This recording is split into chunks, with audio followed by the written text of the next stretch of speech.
Hey guys, welcome to another episode of Ask Digit, where you ask the questions and we figure out the answers. And this question is actually one that I've been meaning to ask Shavik but never got around to doing it.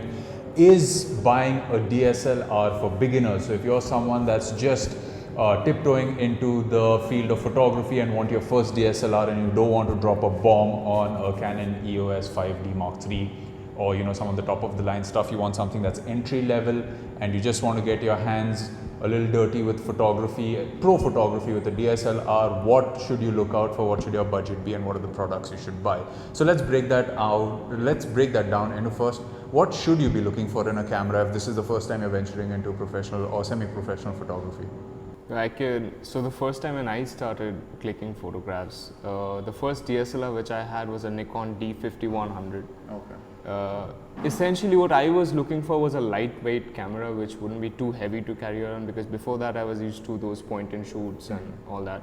So I wanted a lightweight camera which gave me the power to change lenses according to situations, and more manual controls than a point and shoot would generally give you. But my question to that is, if you were looking for something where you could change lenses and you're buying a Nikon, then does that mean you're confined to the Nikon ecosystem for the rest of your camera buying? No, not really. I mean, it so happens that if you start using a Nikon camera, you would be more comfortable later on using a Nikon, because you know its ecosystem, you know the way where all the settings are, how to twiddle around with things.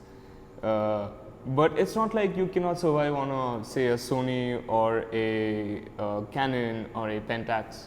Yeah, but your lens ecosystem will essentially define what you're using, because what we've seen recently is Sony with its mirrorless cameras has gone big in the professional field, and you have adapters that you can buy in the market in case you have a library of Canon or Nikon or any other third-party lenses. You get these adapters, but are adapters really reliable now? Yeah, it's fine. I mean, because once you're starting out, you're essentially looking at a budget segment of maybe on the cheaper side 30 to 35 grand, and on the more expensive hand you'd say up to say 55 grand. Okay. So within that budget, and right now Canon has come up with its EOS 750D. Okay. And Nikon has come up with the D5500, which we are currently testing, and it's brilliant. I mean, you get probably almost all features which were there probably say 4 years back in the top of the line DSLRs. So you're getting those at a budget? Yep, you get 39 point focusing, and you get amazing image stabilization. And the Nikon D5500 specifically, when we were using it, the body that Nikon's made, if you open the lens and see it, it's the smallest DSLR body Nikon has ever made. Okay. And that is, I think it's really good for beginners, because when you suddenly shift to an SLR, you can see the heavy body with the lenses, and you have to keep so many things in mind. So, and these cameras are like clutter free. They have a easy depiction of which buttons go where, what should you do, and a number of auto modes which are making things easier. Yeah. So, but being a DSLR user, I'm pretty sure everybody would want to go manual for most of the time. Yeah, so manual is there. Your complete manual mode remains. Nobody takes that away from an SLR. But for beginners to get used to the DSLR experience first, to get used to having to change lenses with every situation, not just twiddle around the buttons. So I think these cameras are doing a brilliant job of bringing DSLR. So if you were to list your top 3 or 5 features that one should look out for when buying a budget DSLR, what would those features be? My first would be portability. It has to be a small, compact body. And the second I would go for is a higher grade autofocus points, so that it's easier to focus, and focusing systems and metering gets much easier. And maybe the third one I would say is to check out the affordability of equipment and lenses. Okay. Say for on a general scale, Nikon lenses have usually been a little more expensive than the Canon ones. Okay. And Canon also happens to have an easier interface, which is very direct to use. So I'd want that easier interface if I was starting. And that's it, yeah. And if you were to list 3 or 4 or 5 cameras that one can consider when entering into the DSLR field? Which would those be and what would be their price points? Oh, I would I would go for the Nikon D5500. I mean, it's brilliant. I mean, even like after starting, if you want to keep on using it, you just maybe just buy a couple of more lenses, improve your lens arsenal and your equipment, and you are good to go for almost every scenario. So the Nikon D5500 tops my list, hands down. And if you had to The D5500 with the 18 140mm lens is a little more expensive at 70 grand, but the 18-55mm basic kit comes for 50 grand in market right now.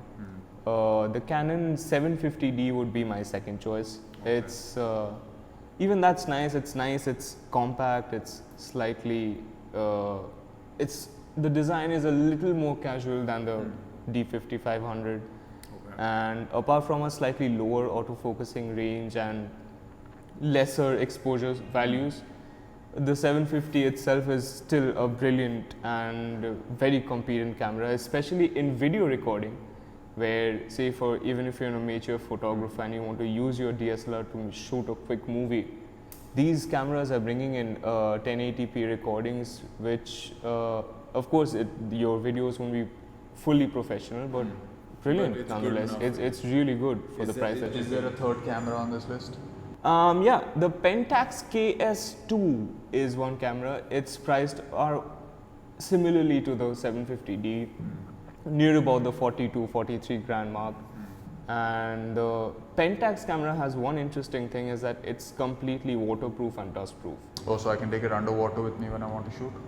Well, don't just try it for the sake of trying it, but yeah, well, you can. So if you're going, say, for a wildlife shoot to a forest where you know the terrain is going to be unpredictable, you can totally just take the camera and be sure of it. So essentially, if it's going to rain or you're going to have exposure to water, you don't need to worry about investing in one of those waterproof kits that you do usually when you're using a DSLR. And for Nikon and Canon, we've usually seen the magnesium alloy waterproof bodies coming in on much higher end models, and even mostly you have to separately buy the cases, but Pentax has done a brilliant job with the body. And what's the Pentax price at? Same, around 42-43 grand. Great. So these are your three options. Is there anything more you would like to consider? So if you want to go back to the previous generation SLRs, like the Nikon 5300, which is the predecessor of the 5500, or the Canon 700D, these would come in at cheaper price points of 35 grand, 40 grand. And that would give you a more leeway of choosing more lenses. So if you have a budget of 50, you'll be left with 15 grand to choose another lens. So you can go for another telephoto lens or a macro lens, depending on what are you compromising on if you're going one generation behind? Is the compromise a major thing, or will that camera still last you for your 2, 3, 5 years? So if you're intending to keep on using your SLRs for maybe another 3-4 years, you would usually advance a lot in terms of photography. So in that case, I would suggest go for the present generation cameras. But otherwise, if you're just starting out, if you do not really want to take up photography in that serious a note, you just want to keep photography as your passion, then, and if you really want the versatility of more lenses around you, you can definitely go for the older generation ones.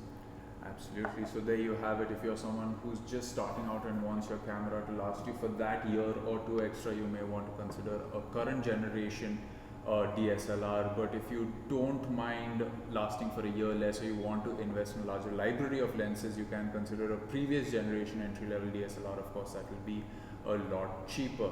There you have it. Now, if you're someone who's interested in photography and just wants to start out, you know the cameras that you can choose from.